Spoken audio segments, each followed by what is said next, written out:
الحمد للہ رب العالمین والصلاة والسلام على سید المرسلین اما بعد فاعوذ باللہ من الشیطان الرجیم بسم اللہ الرحمن الرحیم. پڑھیے الصلاة والسلام علیک یا رسول اللہ وعلى آلک واصحابک یا حبیب اللہ. الصلاة والسلام علیک یا نبی اللہ وَعَلَىٰ آلِكَ وَأَصْحَابِكَ يَا نور اللہ.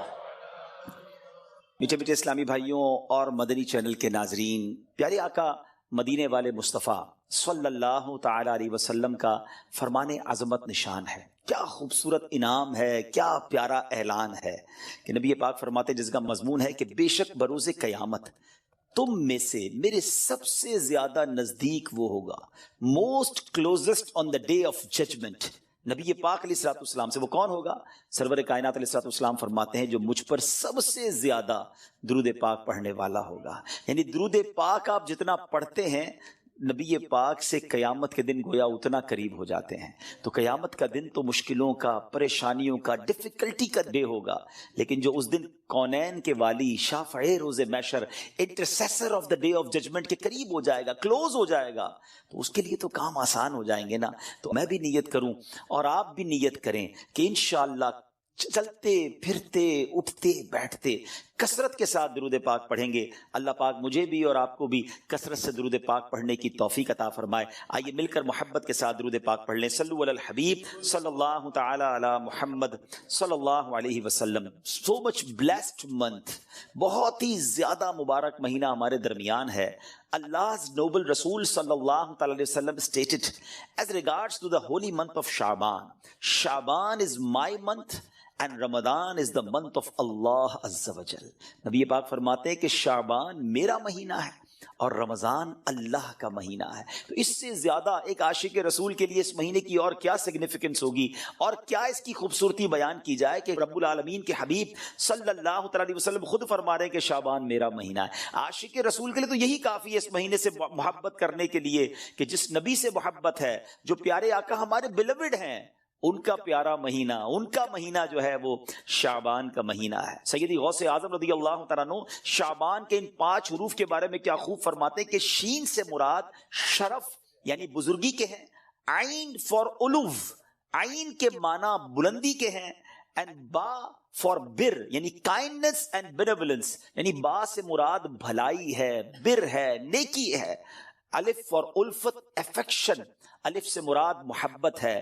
اینڈ نور فار نون، فار نور لائٹ، یعنی نون سے مراد نور ہے. غوث پاک فرماتے ہیں so these are the virtues with which Allah Azza wa Jal bestows his servants in this blessed month. یہ وہ 5 برکتیں ہیں جو اللہ تعالیٰ شعبان کے مہینے میں اپنے بندوں پر عطا فرماتا ہے. یعنی یہ وہ مہینہ ہے جو شرف ملنے کا، علو یعنی بلندی ملنے کا، بر یعنی بھلائی ملنے کا، الف یعنی الفت ملنے کا، اور نون یعنی نور ملنے کا دن ہے. اب یہ خوش نصیب ہوتے ہیں جو اس مہینے میں اللہ کو راضی کرنے والے کام کرتے ہیں. رب کریم کی رحمتوں سے یہ 5 چیزیں حاصل کر لیتے ہیں. انفارچونیٹلی کچھ لوگ ایسے ہوتے ہیں کہ شعبان آ بھی جائے تو ان کی لائف میں کوئی چینج ہی نہیں آتا، وہ اپنی لائف میں کوئی ایکسپیرینس نیکی کی طرف اپنا بڑھاتے ہی نہیں ہیں.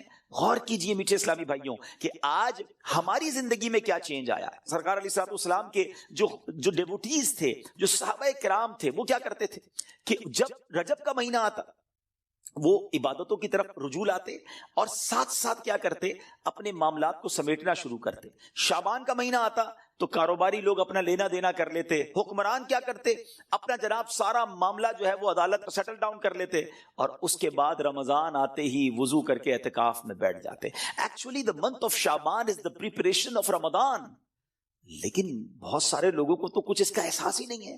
So please try to understand that we are in the mid of Shaban right now. Half of Shaban already gone. But آدھا شعبان تو پہلے ہی چلا گیا ہے. اب آدھا ہی تو رہ گیا ہے جس میں برکتیں لوٹنی ہیں اور جس میں اللہ کریم کی رحمتیں ہم سب نے حاصل کرنی ہیں. مزید سنتے ہیں انشاءاللہ کہ شعبان المعظم کی کیا خوبصورت فضائل ہیں اور نبی پاک علیہ الصلوۃ والسلام کا اس میں ایٹیٹیوڈ کیا تھا, پیارے آقا کا اس میں انداز کیا تھا. نبی پاک کا سب سے زیادہ پسندیدہ مہینہ بی بی عائشہ فرماتی ہیں شعبان کا ہے. میرے آقا اس میں روزے رکھتے رکھتے رکھتے اس کو رمضان سے ملا دیتے. اللہ اکبر. اللہ کے حبیب علیہ الصلوۃ والسلام اتنے روزے رکھتے. اچھا یہ کیوں رکھتے تھے؟ What is the reason behind this? ذرا یہ بھی سن لیجئے کہ نبی پاک علیہ الصلوۃ والسلام ہماری تعلیم کے لیے کیا شاندار جملہ ارشاد فرماتے ہیں. سیدنا اسامہ بن زید رضی اللہ تعالیٰ عنہ said, I asked یا رسول اللہ صلی اللہ تعالیٰ علیہ وسلم, I see that you observe fast more extensively in the month of Shaban than any other month. حضور میں آپ کو دیکھتا ہوں کہ آپ باقی تمام مہینوں سے زیادہ شعبان میں روزوں کی کثرت فرماتے ہیں. یقیناً اس میں رمضان کے روزے تو الگ ہیں, باقی مہینوں کی بات ہو رہی ہے. The Holy Prophet صلی اللہ تعالیٰ علیہ وسلم replied, it is a month between Rajab and Ramadan. یہ مہینہ ہے جو رجب اور رمضان کے درمیان ہے. People are neglectful to it. لوگ اس سے غفلت میں ہیں. In this month the deeds of people are ascended towards Allah Azza wa Jal. یہ وہ مہینہ ہے جس میں اللہ کی بارگاہ میں بندوں کے اعمال پیش کیے جاتے ہیں. And I love that my deeds to ascended in a state when I am observing fast. میں چاہتا ہوں جب میرے اعمال اللہ کی بارگاہ میں پیش کیے جائیں اس وقت میں روزے سے ہوں. آپ ذرا سوچئے میٹھے اسلامی بھائیوں, اللہ کے حبیب علیہ الصلوۃ والسلام جن کے صدقے میری اور آپ کی مغفرت ہونی ہے. ہم پڑھتے ہیں نا تیرے صدقے میں آقا سارے جہان کو دین ملا. آقا کے صدقے تو ایمان ملا ہے, مگر یہ ہماری تعلیم ہے کہ نبی پاک فرماتے ہیں کہ میری خواہش یہ ہے کہ جب میرے اعمال اللہ کی بارگاہ میں پیش ہوں تو میں روزے سے ہوں. اب یہ سکھا رہے ہیں, ہمیں بتا رہے ہیں کہ دیکھو اعمال پیش ہونے کی رات ہے. اس رات بندوں کے اعمال اللہ کی بارگاہ میں پیش ہوتے ہیں. میں پوچھنا چاہتا ہوں اسلامی بھائیوں سے, ہم سب کو پتا ہے ہمارے اعمال میں کیا ہے. سورہ کوثر. سورہ کوثر کا تعارف, مقام نزول. علامہ علی بن محمد خازن رحمت اللہ تعالی علیہ فرماتے ہیں سورہ کوثر جمہور مفسرین کے نزدیک مکیہ ہے اور بعض مفسرین کے نزدیک مدنیہ ہے. آیات, کلمات اور حروف کی تعداد. اس صورت میں 1 رکوع, 3 آیتیں, 10 کلمے اور 42 حروف ہیں. کوثر نام رکھنے کی وجہ, کوثر سے دنیا اور آخرت کی بے شمار خوبیاں مراد ہیں اور جنت کی ایک نہر کا نام بھی کوثر ہے. اس سورت کی پہلی آیت میں یہ لفظ موجود ہے, اس مناسبت سے اسے سورہ کوثر کہتے ہیں. سورہ کوثر کے مضامین. اس سورت کا مرکزی مضمون یہ ہے کہ اس میں اللہ تعالیٰ نے اپنے حبیب صلی اللہ تعالی علیہ وآلہ وسلم کی مدحت بیان فرمائی ہے اور اس میں یہ مضامین بیان ہوئے ہیں. نمبر 1, اس کی پہلی آیت میں اللہ تعالیٰ کے اس فضل و احسان کا بیان ہے جو اس نے اپنے حبیب صلی اللہ تعالی علیہ وسلم پر فرمایا. نمبر 2, دوسری آیت میں نبی کریم صلی اللہ تعالی علیہ وسلم سے فرمایا گیا کہ اللہ تعالیٰ کے فضل و احسان کے شکریے میں نماز پڑھتے رہیں اور قربانی کریں. نمبر 3, تیسری آیت میں فرمایا گیا کہ جو اللہ تعالیٰ کے حبیب صلی اللہ تعالی علیہ وآلہ وسلم کا دشمن ہے وہی ہر خیر سے محروم ہے. سورہ ماعون کے ساتھ مناسبت. سورہ کوثر کی اپنے سے ماقبل سورت ماعون کے ساتھ مناسبت یہ ہے کہ سورہ ماعون میں کافروں اور منافقوں کی جو صفات بیان کی گئیں ان کے مقابلے میں سید المرسلین صلی اللہ تعالی علیہ وآلہ وسلم کے اوصاف سورہ کوثر میں بیان کیے گئے. بسم اللہ الرحمن الرحیم. ترجمہ, اللہ کے نام سے شروع جو نہایت مہربان رحمت والا ہے. اِنَّا أعطيناك الكوثر فصل لربك وانحر إن شانئك هو الأبتر. ترجمہ, اے محبوب بے شک ہم نے تمہیں بے شمار خوبیاں عطا فرمائیں تو تم اپنے رب کے لیے نماز پڑھو اور قربانی کرو, بے شک تمہارا دشمن ہی ہر بھلائی سے محروم ہے.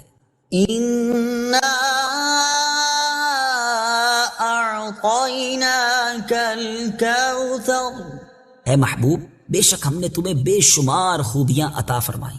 تفسیر صراط الجنان میں ہے کوثر کی تفسیر میں مفسرین کے مختلف اقوال ہیں. ان سب اقوال کا خلاصہ یہ ہے کہ اے محبوب بے شک ہم نے تمہیں بے شمار خوبیاں عطا فرمائیں اور کثیر فضائل عنایت کر کے تمہیں تمام مخلوق پر افضل کیا.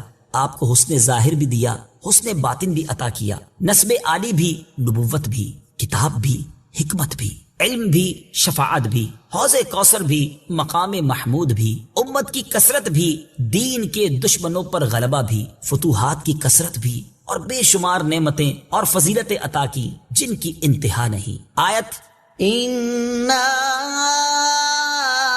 أعطيناك الكوثر سے حاصل ہونے والی معلومات، اس سے 5 باتیں معلوم ہوئی۔ نمبر 1، اللہ تعالیٰ نے اپنے حبیب صلی اللہ تعالی علیہ وآلہ وسلم کو کوثر عطا کر دی ہے، کیونکہ یہاں یہ نہیں فرمایا گیا کہ ہم آپ کو کوثر عطا کریں گے، بلکہ یہ فرمایا کہ بے شک ہم نے آپ کو کوثر عطا کر دی۔ نمبر 2، اللہ تعالیٰ کی اپنے حبیب صلی اللہ تعالی علیہ وآلہ وسلم پر یہ عطا ان کے نبی اور رسول ہونے کی وجہ سے نہیں، بلکہ آپ علیہ الصلوۃ والسلام کی ذات کی وجہ سے ہے، جو شان محبوبیت کی صورت ہے، کیونکہ یہاں یہ فرمایا أعطيناك،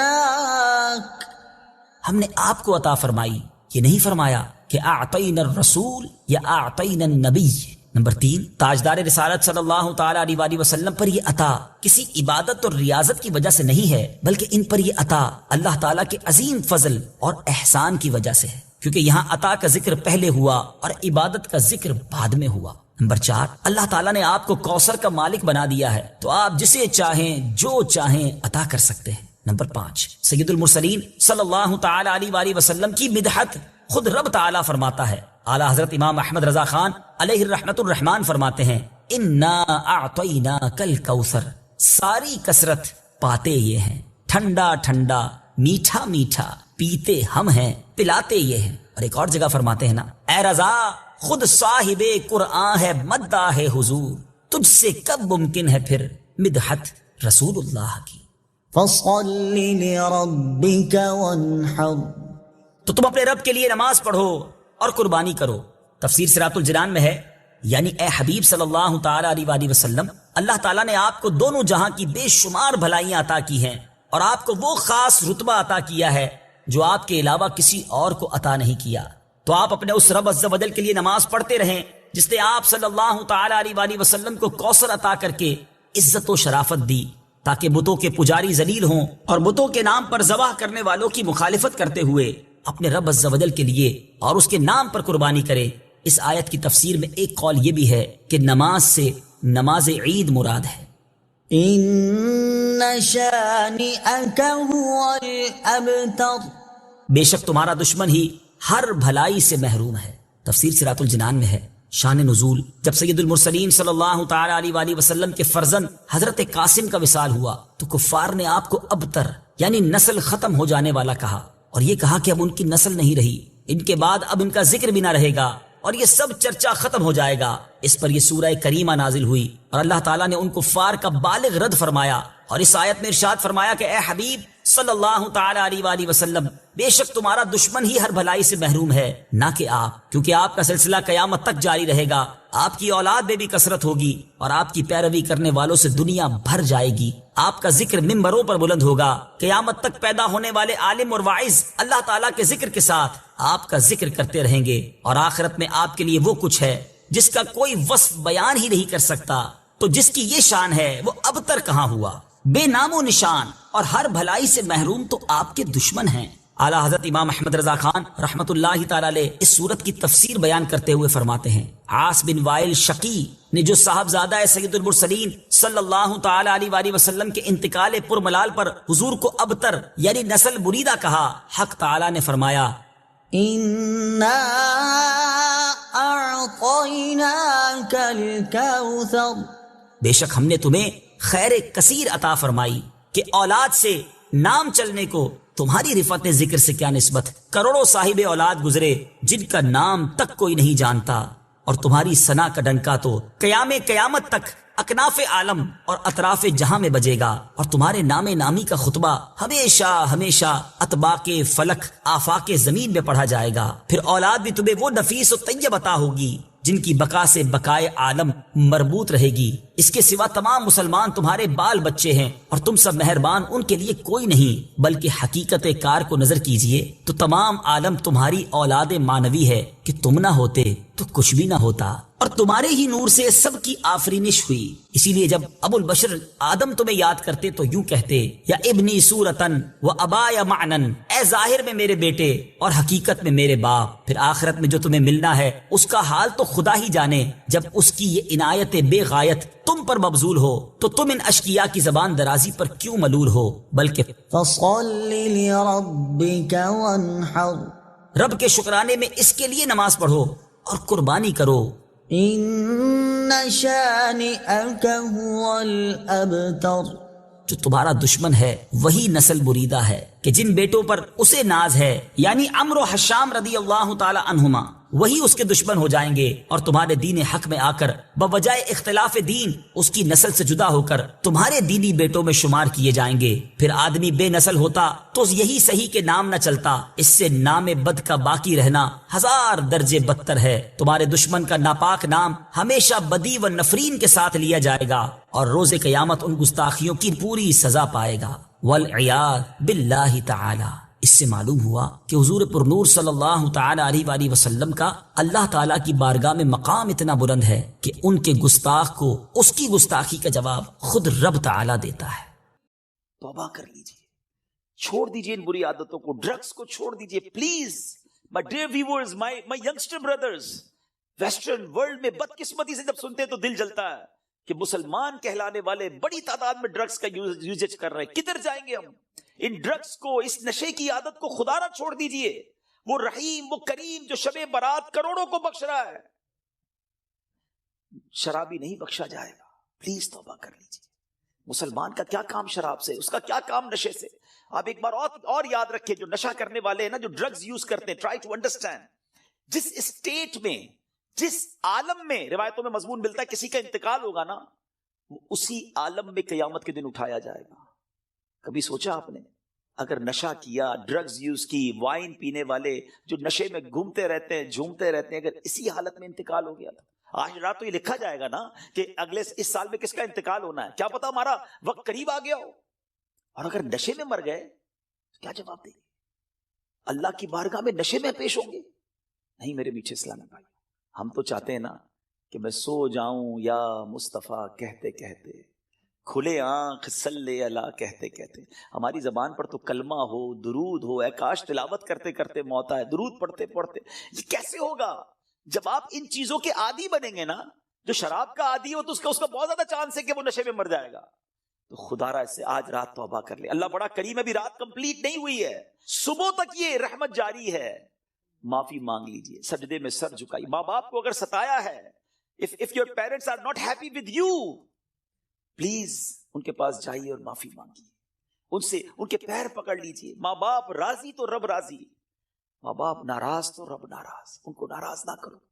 اور اس حدیث سے کیا سیکھنے کو ملا کہ جو کٹ آف ٹائز کرتے ہیں، جو اپنی فیملی کے ساتھ رشتہ داری قطع کر دیتے ہیں، منقطع کر دیتے ہیں، ہم ان کے پاس نہیں جائیں گے، ہم ان کے گھر نہیں جائیں گے، ہم فلاں رشتہ دار کے پاس نہیں جائیں گے، نہ کرو ایسا۔ یہ رشتہ داریاں کاٹنا اللہ کو کتنا ناپسندیدہ ہے کہ شب برات بھی وہ لوگ نہیں بخشے جائیں گے۔ تو پلیز ان عادتوں سے اپنی جان چھڑا لیں۔ ایک اور حدیث پاک میں ہے، ایڈلٹری کرنے والا، بدکاری کرنے کا جو عادی ہوگا، ہیبیچول آف ایڈلٹری، وہ بھی نہیں بخشا جائے گا۔ تو پلیز ان حرام کاموں سے چھوڑیں، اپنے آپ کو بچائیے۔ اور یہ جو ایڈلٹری کی طرف، زنا، بدکاری کی طرف جو بندہ جاتا ہے نا، یاد رکھیے گا پہلے نظر بہکتی ہے، پھر دل بہکتا ہے، پھر شرمگاہ، پھر پرائیویٹ پارٹس حرام کاری کی طرف جاتے ہیں۔ تو ہمارے یہ شٹر جو ہے نا، اسی کو بند کر دینا کہ حرام نہیں دیکھوں گا۔ اپنے موبائل پر، اپنے انٹرنیٹ ڈیوائسز پر ہم کیا دیکھ رہے ہوتے ہیں؟ پہلے حرام بندہ دیکھتا ہے، اور پھر یہ جو ہم نے دوستیوں کے نام پر جو گرلز اینڈ بوائز کی دوستیاں چل رہی ہوتی ہیں کہ نہیں جناب ہم only friends, it is not allowed in Islam. یہ دوستیاں ہی پھر حرام کی طرف لے کر جاتی ہیں۔ جو اسلام نے ہمیں جن چیزوں سے منع کیا، مسلمان ہیں، ہمیں جنت میں جانا ہے نا، اللہ کو راضی کرنا ہے۔ اگر رب ہی ناراض ہو گیا تو بنے گا کیا؟ آج کی رات اگر ایڈلٹری کرنے والا نہیں بخشا گیا، پھر اس کو سوچیے تو اس کا بنے گا کیا؟ تو پلیز میک ریپینٹنس، گر گڑائیے اپنے رب کی بارگاہ میں۔ اور دیکھیے توبہ کیا ہے۔ توبہ کے ویسے تو کئی ڈیٹیل علماء نے بتائی، مگر ان شارٹ اگر میں آپ کو بتاؤں نا، الندم التوبہ، شرمندگی توبہ ہے۔ پہلے تو اپنے اندر گلٹ فیل کیجئے کہ یا اللہ میں بہت برا ہوں، بہت غلطیاں ہیں، مالک معاف کر دے۔ اور پھر آئندہ نہ کرنے کا پکا ارادہ، اے اللہ اب نہیں کروں گا، میں تجھ سے وعدہ کرتا ہے، پرومس ان یور کورٹ یا اللہ عز و جل، give please please accept my repentance, میری توبہ قبول کرنے مالک اب نہیں کروں گا. تو یہ پکی توبہ انشاءاللہ، کیا پتا اللہ کریم کی آج رحمت برس جائے اور وہ ہمیں آج معاف کر دے. What a beautiful incident، کیا خوبصورت واقعہ ذرا ایمان کی چاشنی کے ساتھ سنی. امیر المومنین سیدنا عمر بن عبد العزیز رحمۃ اللہ تعالی علیہ was once busy in worship in the 15th night of شعبان. حضرت عمر بن عبد العزیز امیر المومنین تھے جس وقت 15 شعبان کی رات عبادت میں مصروف ہیں. When he raised his head, he found a green slip of paper whose refulgence was extending up to the sky. جب وہ اپنے سر اٹھاتے ہیں نا تو اپنے ساتھ ایک گرین کلر کا پیپر دیکھتے ہیں جس کا نور آسمانوں تک جا رہا ہوتا ہے. It was bearing the words، اس پہ لکھا ہوا کیا ہے؟ هذه براءة من النار من الملك العزيز لعبده عمر بن عبد العزيز. Meaning this is an order of absolution from the hellfire sent from Allah Azza wa Jal, the omnipotent, for his servant Umar bin Abdul Aziz rahmatullahi ta'ala. یہ اللہ کی طرف سے اپنے بندے عمر بن عبد العزیز کے لیے جہنم کی آگ سے آزادی کا پروانہ ہے. ہائے ہائے ہائے، جس سے رب راضی ہو ان کو ایسے انعامات عطا ہوتے ہیں. تو میرے میٹھے اسلامی بھائیوں اور مدنی چینل کے ناظرین، ذرا سوچئے کہ ہم نے بھی تو اللہ سے مغفرت لینی ہے نا، ہم نے بھی تو اپنے رب کو راضی کرنا ہے. ہمارے بزرگان دین ہمیں سمجھاتے ہیں کہ یہ دنیا جی لگانے کی نہیں ہے. It's not too long, we have to go, we have to die. ہم سب کو اس دنیا سے جانا ہے. ذرا امیر المومنین حضرت ابوبکر صدیق رضی اللہ عنہ کا فرمان سنیں. وہ کیا کہتے ہیں؟ the leader of the believers سیدنا صدیق اکبر رضی اللہ عنہ would say during the sermon، ان کا ایک انداز ہوتا تھا، وہ خطبے کے دوران کیا کہتے ہیں؟ where are those with beautiful faces، کہاں ہیں خوبصورت چہروں والے؟ where are those who were arrogant about their youth، کہاں ہیں وہ لوگ جو اپنی جوانی پر بڑا ناز کرتے تھے؟ where have those kings gone who had magnificent cities constructed and had them fortified with giant forts؟ کہتے ہیں وہ بادشاہ کدھر ہیں جنہوں نے بڑے بڑے شہر بنائے اور بڑے بڑے قلعے بنائے، ان کی شان و شوکت ہوا کرتی تھی. where are those who were victorious on the battlefield، کدھر ہے وہ سپہ سالار اور وہ جنگجو جو میدان جنگ میں جیتا کرتے تھے؟ without any doubt time has ruined them and they are now lying in the darkness of the grave. بغیر کسی شک کے وقت نے انہیں ختم کر دیا، پامال کر دیا، اور آج وہ اپنی اندھیری قبر میں ہیں. hurry up، جلدی کرو، exceed in performing good deeds and seek salvation. سیدنا ابوبکر صدیق کہتے ہیں جلدی کرو اور اللہ کو راضی کرنے والے کام کر لو اور نجات حاصل کر لو.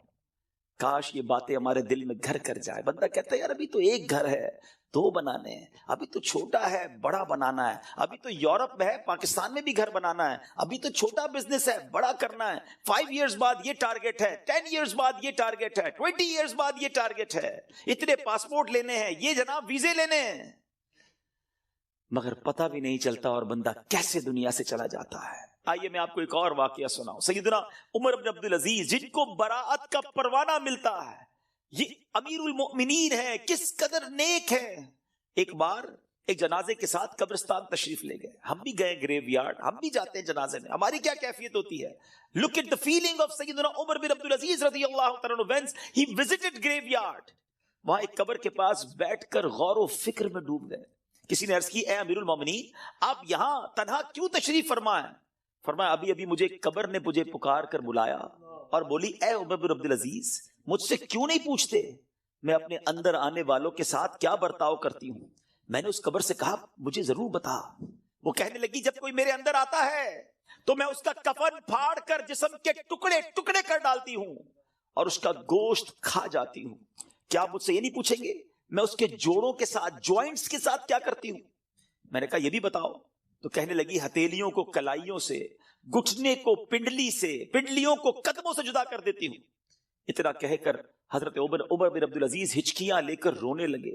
جب کچھ افاقہ ہوا، کچھ اسی طرح عبرت کے مدنی پھول لٹانے لگے کہ اے اسلامی بھائیوں اس دنیا میں ہمیں بہت تھوڑا عرصہ رہنا ہے. جو اس دنیا میں صاحب اقتدار ہے وہ آخرت میں انتہائی ذلیل و خوار ہوگا. جو اس جہاں میں مالدار ہے وہ آخرت میں فقیر ہوگا. اس کا جوان بوڑھا ہو جائے گا، جو زندہ ہے وہ مر جائے گا. دنیا کا تمہاری طرف آنا تمہیں دھوکے میں نہ ڈال دے کیونکہ تم جانتے ہو کہ یہ بہت جلد رخصت ہو جاتی ہے. کہاں گئے تلاوت قرآن کرنے والے؟ کہاں گئے بیت اللہ کا حج کرنے والے؟ کہاں گئے ماہ رمضان کے روزے رکھنے والے؟ خاک نے ان کے جسموں کا کیا حال کر دیا. اے میرے میٹھے اسلامی بھائیوں، یہاں عمر بن عبدالعزیز رضی اللہ تعالیٰ جھنجھوڑ رہے ہیں کہ عبادت بھی کرنی ہے تو اخلاص کے ساتھ کرنی ہے، اور اگر عبادت بھی دکھلاوے والی ہے تو قبر میں ان کا بھی حال برا ہو جائے گا. حضرت عثمان غنی رضی اللہ تعالیٰ عنہ کا ایٹیٹیوڈ آپ کو بتاؤں کہ عثمان غنی رضی اللہ تعالیٰ عنہ قطعی جنتی ہیں. اللہ اکبر، عشرہ مبشرہ سے ان کا شمار ہوتا ہے. اور لیکن ان کا انداز کیا ہوتا تھا؟ عثمان غنی رضی اللہ تعالیٰ عنہ جب قبرستان جاتے، قبر جاتے تو اس قدر روتے تھے کہ آپ کی داڑھی مبارک تر ہو جاتی. عرض کی گئی جنت و دوزخ کا تذکرہ کرتے وقت آپ اتنا نہیں روتے، مگر قبر پر بہت روتے ہیں. اس کی وجہ کیا ہے؟ فرمایا، میں نے نبی اکرم صلی اللہ علیہ وسلم کو فرماتے ہوئے سنا ہے، قبر آخرت کی سب سے پہلی منزل ہے. اگر صاحب قبر نے اس سے نجات پائی تو بعد کا معاملہ اس سے آسان ہے، اور اگر ادھر نجات نہ ملی تو آگے کا معاملہ اور زیادہ سخت ہے. Actually this is the first examination.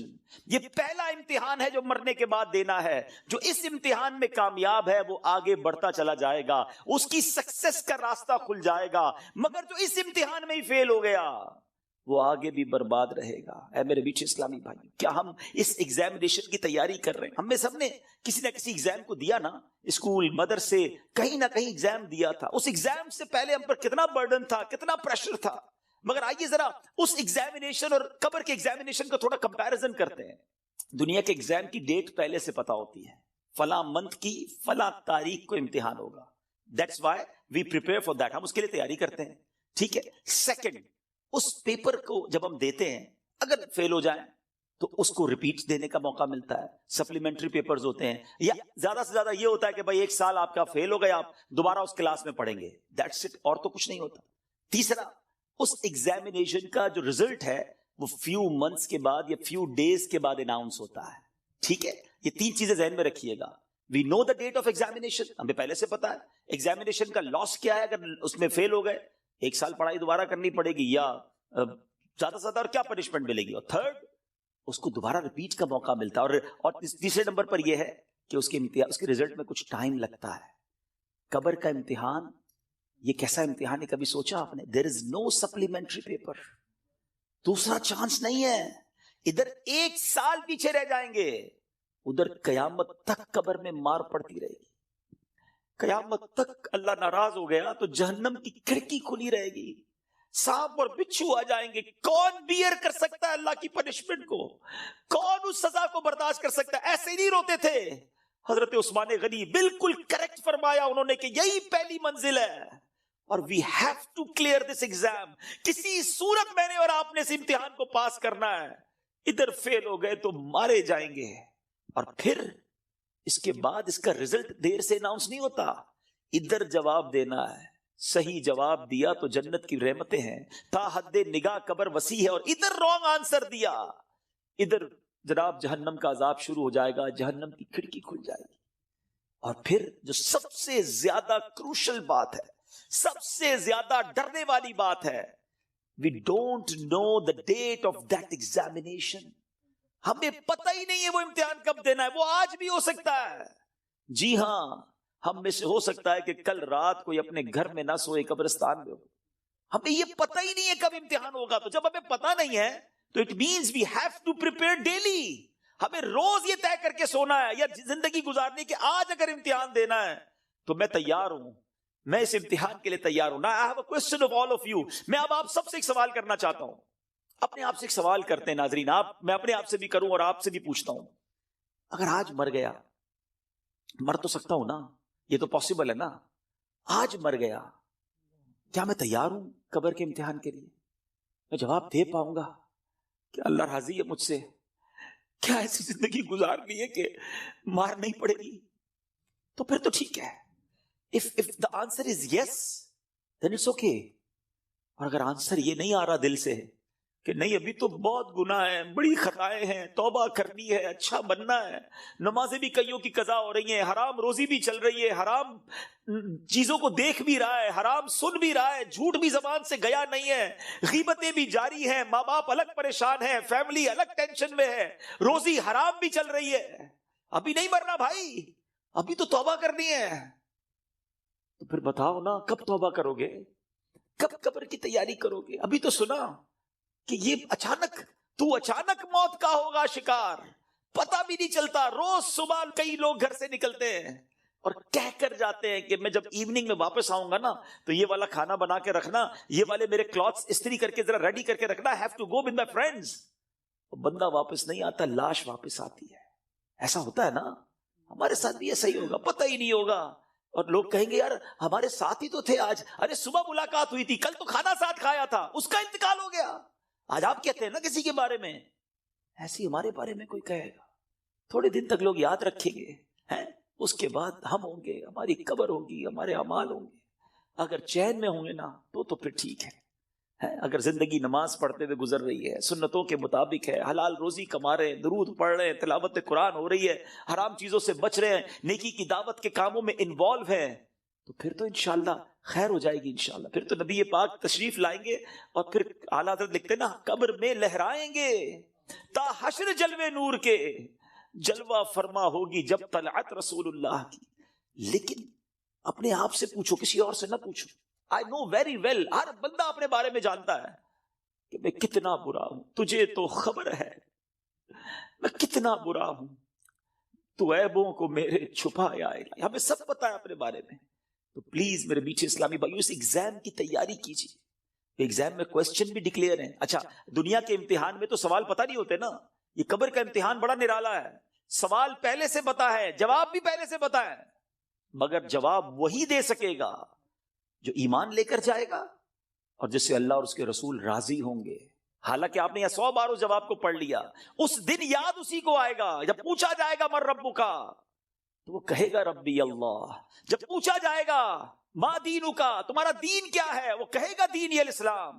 اور پھر ایک پیارا سا چہرہ دکھایا جائے گا اور پوچھا جائے گا تو جس نے نبی پاک پر درود پڑھتے ہوئے، سلام پڑھتے ہوئے ان کی سنتیں اپنائی ہوں گی، چہرے پہ داڑھی سجائی ہوگی، سنت کے مطابق زندگی گزاری ہوگی، وہ تو دیکھ کر عرض کرے گا نا کہ وہی آقا ہیں جن کے لیے میں درود پڑھتا تھا، سلام پڑھتا تھا۔ اے فرشتوں، میں تو مر کے پہنچا ہوں یہاں اس دل ربا کے واسطے، لیکن ایسی لائف گزری کہ نہیں، کہیں ایسا نہ ہو کہ نبی پاک جب تشریف لائے تو نبی پاک کی پہچان ہی نصیب نہ ہو، آقا ہی چہرہ نام سے موڑ لے، کیونکہ نبی پاک نہیں فرمایا نا فمن رغب عن سنتی فلیس منی، جس نے میری سنت سے منہ موڑا وہ ہم میں سے نہیں۔ سوچئے، سنت کے بغیر جو زندگی گزار رہے ہیں، حرام کاموں میں زندگی گزار رہے ہیں، گناہ گار تو ہیں مگر بندے تو رب کے ہیں نا، وہ بندوں کو ان کی ماؤں سے زیادہ چاہنے والا ہے، اس کی رحمت تو چاہتی ہے، جی ہاں اس کی رحمت چاہتی ہے کہ میں اور آپ بخشے جائیں، مگر ہم چاہتے ہیں کہ نہیں؟ ہمارا یہ انداز ہے کہ نہیں کہ مولا آج ہم بس تیرے دربار میں آ گئے ہیں، مجرم حاضر دربار ہے، سر جھکا لیا ہے، مانتا ہوں مولا میں سب سے برا ہوں، مگر آج بخش دے مالک۔ قبر میں وہ کون سے اعمال ہیں جو کام آئے؟ ہم اکیلے ہوں گے نا، اندھیری قبر ہوگی، کبھی سوچا ہمارے روم کی لائٹ چلی جائے، ڈر لگتا ہے، پنکھا نہ چلے، ایئر کنڈیشن گرمیوں میں نہ چلے تو نیند نہیں آتی، جنریٹر یو پی ایس کتنے انتظام کرتے ہیں، کبھی سوچا کہ قبر میں ہوا آئے گی کہ نہیں، اکیلا ہوں گا، کیا ہوگا میرے ساتھ، اور اگر اللہ نہ کرے ادھر سانپ بچھو آ گئے، ادھر جہنم کی آگ ہوگی تو ہم کیا کریں گے؟ آئیے میں آپ کو بتاتا ہوں۔ حضرت سیدنا ابو ہریرہ رضی اللہ عنہ فرماتے ہیں کہ جب مومن مردے کو قبر میں رکھا جاتا ہے تو عذاب کی روک تھام کے لیے، عذاب سے سیکیور کرنے کے لیے، سنو وہ کیا سیکیورٹی ہوگی؟ نماز اس کے سر کی جانب، زکوٰۃ رائٹ سائڈ پہ دائیں طرف، روزہ لیفٹ سائڈ پہ بائیں طرف، صدقہ، صلہ رحمی اور لوگوں کے ساتھ حسن سلوک جو ہوگا وہ پاؤں کی طرف آ جاتے ہیں۔ بس جب عذاب اس کے سر کی طرف سے آتا ہے تو نماز کہتی ہے میری طرف سے کوئی راستہ نہیں ہے، جب رائٹ سائڈ سے عذاب آتا ہے تو زکوٰۃ کہتی ہے میری طرف سے بھی کوئی راستہ نہیں ہے، جب لیفٹ سائڈ سے بائیں سائڈ سے عذاب آتا ہے تو روزہ کہتا ہے میرے یہاں سے بھی کوئی راستہ نہیں ہے، پاؤں کی طرف سے عذاب آتا ہے تو صدقہ اور دوسرے نیک اعمال کہتے ہیں ہماری طرف سے بھی داخلے کا کوئی راستہ نہیں ہے۔ یہ سیکیورٹی ہے نماز، زکوٰۃ، روزہ، صدقہ و خیرات، رشتہ داروں کے ساتھ اچھا سلوک، یہ وہ عادتیں ہیں جو قبر میں کام آئیں گی. پلیز ان عادتوں کو اپنا لیجیے. آج شب برات قبرستان جانے کی رات ہے تو قبر کو یاد کریں نا. Try to prepare for your grave. لوگ کہتے ہیں برائٹ فیوچر ہونا چاہیے. ارے جتنا برائٹ فیوچر کے بارے میں سوچتے ہو کبھی برائٹ گریو کے بارے میں بھی تو سوچو نا, کہ قبر بھی تو برائٹ ہو, وہ بھی تو روشن ہو, ادھر اندھیرا نہ ہو. یاد رکھیے گا قبر فقط دو طرح کی ہوتی ہے. دیر از نو تھرڈ آپشن. اللہ کے حبیب علیہ الصلوۃ والسلام فرماتے ہیں جس کا مضمون ہے قبر یا تو جنت کے باغوں میں سے ایک باغ ہوتی ہے یا تو دوزخ کے گھڑوں میں سے ایک گھڑا. Now we have to decide, we have to think about it. ہمیں سوچنا ہے کہ میری لائف ایسی ہے کہ قبر جنت کا باغ بنے گی یا اللہ نہ کرے جہنم کا گھڑا بن جائے گی. پیارے آقا مدینے والے مصطفیٰ صلی اللہ علیہ وسلم ایک اور بڑا خوبصورت فرمان فرماتے ہیں, اے سورہ ملک پڑھنے والوں تمہیں مبارک ہو, اے قرآن سے دوستی کرنے والوں تمہیں مبارک ہو. قبر میں دیکھو یہ کیسا کام آنا ہے. اللہ کے حبیب فرماتے ہیں بے شک قرآن میں 30 آیتوں پر مشتمل ایک سورت ہے جو اپنے پڑھنے والے کے لیے شفاعت کرتی ہے یہاں تک کہ اس کی مغفرت کر دی جائے گی, اور یہ سورہ ملک ہے. تو روز رات مغرب سے لے کر فجر تک کسی بھی وقت آپ سورہ ملک کی تلاوت کریں, یہ قبر میں کام آئے گی. کتنے سارے سافٹ ویئرز ہیں ہمارے موبائل میں, ڈیلی کتنے سافٹ ویئر آن کرتے ہیں. کبھی چیک کیجئے کہ ایک دن میں کتنی بار, بعض اوقات ہنڈریڈز آف ٹائم ہم موبائل آن کرتے ہیں, کسی سافٹ ویئر کو آن کرتے ہیں. اتنے سارے سافٹ ویئر آن لائن ہوتے ہیں روزانہ. جب میں اور آپ چلے جائیں گے نا قبر میں, دنیا سے جائیں گے, یہ سارے سافٹ ویئر آف لائن ہو جائیں گے. ہو سکتا ہے لوگ ڈھونڈیں گے کہ یار یہ بندہ 5 دن ہو گئے آن لائن نہیں ہوا. ہم دیکھتے ہیں لاسٹ سین کب ہے, یہ لاسٹ کب آن لائن ہوا تھا, اچھا ابھی جاگ رہا ہوگا یا سو رہا ہوگا. لوگ اس سے چیک کر لیتے ہیں کہ یار اس نے لاسٹ سین کب کیا تھا. 1 دن ہو گیا سافٹ ویئر نہیں آن ہوا, 2 دن ہو گئے آن لائن نہیں ہوا, 3 دن ہو گئے آن لائن نہیں ہوا. جب جا کے پوچھتے ہیں تو پتا چلتا ہے بندہ ہی آف لائن ہو گیا ہے, یہ بندہ مر گیا ہے, یہ قبر میں چلا گیا ہے.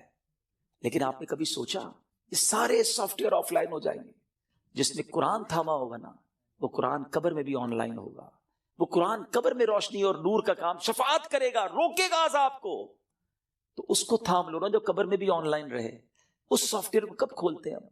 پچھلے رمضان میں قرآن پڑھا تھا, اب بہت سارے وہ ہوں گے جو اس رمضان میں پڑھیں گے. پورا سال قرآن سے دور, قرآن صحیح پڑھنا آتا نہیں, نہ اس کے تلفظ نہ اس کی تجوید. کیا مسلمان ایسا ہوتا ہے؟ کیا قرآن سے اتنا دور رہ کر زندگی اچھی ہے؟ نہیں میرے بیچ اسلام. اللہ کے حبیب علیہ الصلوۃ والسلام فرماتے وہ دل ویران ہے جس میں کچھ قرآن نہیں ہے. چیک کرو ہمارے سینے میں کتنا قرآن ہے, ہم کتنا قرآن روز پڑھتے ہیں. پلیز کیا ایسا نہیں ہو سکتا کہ میں روز یہ نیت کر لوں کہ میں اس وقت تک سوؤں گا نہیں جب تک میری آنکھیں قرآن دیکھ نہ لیں, میرے کان کچھ قرآن سن نہ لیں, اور میری زبان کچھ قرآن پڑھ نہ لے. کتنی اچھی زندگی ہے قرآن کے ساتھ. تو پلیز اللہ کے کلام سے دوستی کریں.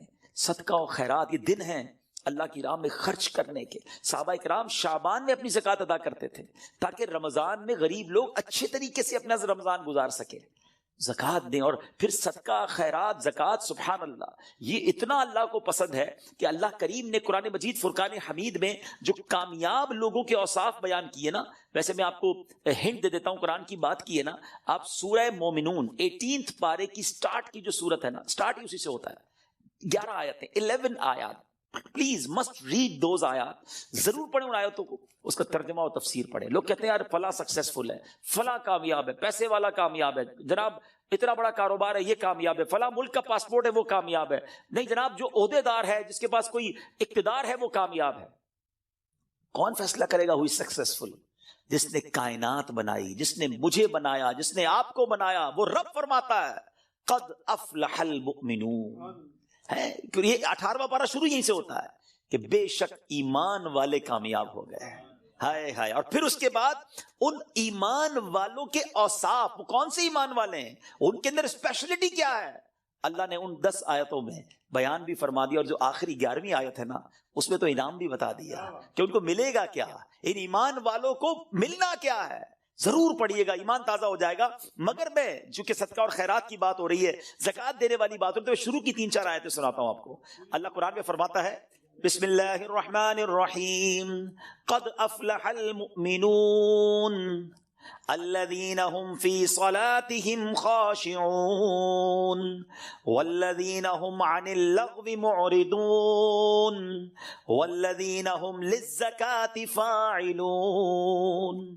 اللہ فرماتا بے شک مراد کو پہنچے ایمان والے ہیں. اب مراد کو پہنچے کیا کرتے ہیں؟ جو اپنی نماز میں گر گڑاتے ہیں. کیا ہماری نمازیں ایسی ہیں؟ اب تو نماز پڑھتے نہیں، پڑھتے تو دھیان کہیں اور ہوتا ہے. فوکس نماز میں خشوع و خضوع ہے جن کی. پھر فرمایا جو کسی بیہودہ بات کی طرف التفات نہیں کرتے. ادھر تو حال یہ کوئی بتاؤ یار، کوئی ویب سائٹ بتاؤ، کوئی کلپ بھیجو، کوئی سافٹ ویئر بتاؤ جدھر سے معاذ اللہ گندی بری باتیں دیکھنے کو ملے. قرآن کہتا ہے جو بیہودہ بات کی طرف توجہ ہی نہیں کرتے یہ ہیں ایمان والے، یہ کامیاب لوگ ہیں. اور آگے فرمایا اور وہ زکوٰۃ دینے کا کام کرتے ہیں.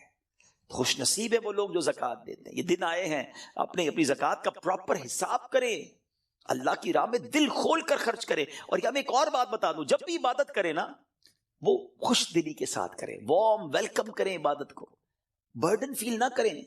کبھی کبھی لوگ کہتے ہیں یار زکوٰۃ دینی پڑے گی، اتنا ساری زکوٰۃ بن رہی ہے. مثال کے طور پہ کوئی کہتا ہے اگر میری 10 لاکھ زکوٰۃ بن رہی ہے، او ہو، ارے خدا کے بندے اللہ نے 4 کروڑ دیے تو 10 لاکھ بن رہی ہے نا. شکر ادا کرو، اللہ نے دینے والا بنایا، مانگنے والا نہیں بنایا. میں تو کہتا ہوں جو زکوٰۃ دے وہ سجدہ شکر بھی ادا کرے کہ مالک تیری مہربانی، تو نے دینے والا بنایا، مانگنے والا نہیں بنایا. تراویح پڑھنی پڑے گی، رمضان آ گیا ہے. ارے اللہ کے بندو شکر ادا کرو، اللہ نے پیر سلامت دی، اللہ نے پھر رمضان دے دیا، پھر روزے رکھوں گا، پھر تلاوت کروں گا، پھر تراویح. خوش دلی کے ساتھ برڈن فیل کر کر اگر آپ عبادت کریں گے اس کا ثواب بھی نہیں ملنا، اللہ ناراض ہوگا اس سے. خوش دلی کے ساتھ ویلکم کرے عبادت کو، انشاءاللہ اللہ اور عطا فرمائے گا. اور یہ صدقہ، خیرات، زکوٰۃ، یہ تو ملٹیپلیکیشن ہے آپ کے مال کی. تو ہے میرے میٹھے اسلامی بھائیو، اس میں ماہ رمضان سے پہلے خوب سخاوت کریں. سخی اللہ کو بڑا پسند ہے. اللہ اکبر. حدیث کا مضمون ہے سخی اللہ کے قریب، بندوں کے قریب، جنت کے قریب ہوتا ہے اور دوزخ سے دور ہوتا ہے. اور جو بخیل ہوتا ہے نا، کنجوس، سٹنجی، فرمایا وہ اللہ سے بھی دور، بندوں سے بھی دور، جنت سے بھی دور ہوتا ہے، دوزخ کے قریب ہوتا ہے. آپ سوچ لیجئے کون سے گروپ میں جانا ہے. اللہ سے دعا کرو اللہ سخاوت عطا فرمائے اور اپنی راہ میں دل کھول کر خوش دلی. دیکھیں انجوائے کر کے خرچ کرو گے نا، اس کو پتہ کیسے انجوائے کر سکتے ہیں آپ، اس کو کیسے خوش دلی کے ساتھ کر سکتے ہیں. مال انسان کو یقیناً پسند ہوتا ہے. یہ انسان جو ہے نا اس کے اندر جس کو کہے کہ دل کے اندر مال سے محبت ہے. اب اس مال کو خرچ کرتے ہوئے خوشی کیسے ہو، اس کا بڑا پیارا علماء نے طریقہ بتایا کہ بندہ یہ سوچے، یہ سمجھے اور یقین کرے کہ جو میں دے رہا ہوں نا یہ جا نہیں رہا ہے، یہ میرے ہی اکاؤنٹ میں جمع ہو رہا ہے اور ملٹی پلائی ہو رہا ہے. سبحان. جب یہ آپ کا مائنڈ سیٹ بن جائے گا نا، مثال کے طور پہ ہمارے یہاں لوگ کمیٹی ڈالتے ہیں، BC ڈالتے ہیں، تھوڑے تھوڑے پیسے. کیوں یار؟ مشکل وقت میں کام آئیں گے، اسی لیے ڈالتے ہیں نا.